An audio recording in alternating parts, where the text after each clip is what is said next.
মই বিজনীভাষী হিচাপত বিগত দিনত চাই আজি বিজেপি চৰকাৰ যেতিয়াৰ পৰা অসমত আহিলে তেতিয়াৰ পৰা মানে উন্নয়নমূলক যথেষ্ট কাম আগবাঢ়িছে। এইখিনি আমাৰ ৰাইজেও যথেষ্ট সুখী হৈছে আৰু ৰাস্তা ঘাট আদি দলং বিভিন্ন যাতায়াত ব্যৱস্থা যথেষ্ট ভাল হৈছে আগৰ তুলনাত। অলপ দুৰ্নীতিমুক্তও হৈছে, নোহোৱাও নহয়। আজিকালি দুখীয়া মানুহবিলাক যিবিলাক সুযোগ সুবিধাবিলাক তেওঁলোকে ডাইৰেক্ট মানে অসম চৰকাৰে ডাইৰেক্ট ব্যৱস্থা কৰিছে।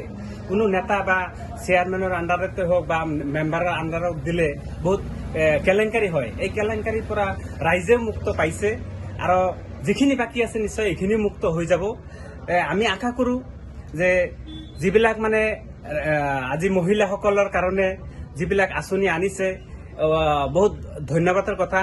আমাৰ এই অঞ্চলৰ দুখীয়া ৰাইজে যথেষ্ট সুখী হৈছে আৰু যাতে যুৱ চামৰ কাৰণেও যাতে চৰকাৰে কিবা এটা ব্যৱস্থা লয় এইখিনি আমি আশা কৰিছোঁ।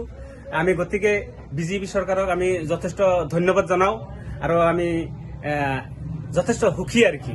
আমি যিকোনো খবৰৰ বাবে যোগাযোগ কৰক আমাৰ এই নম্বৰত 9181 307 221।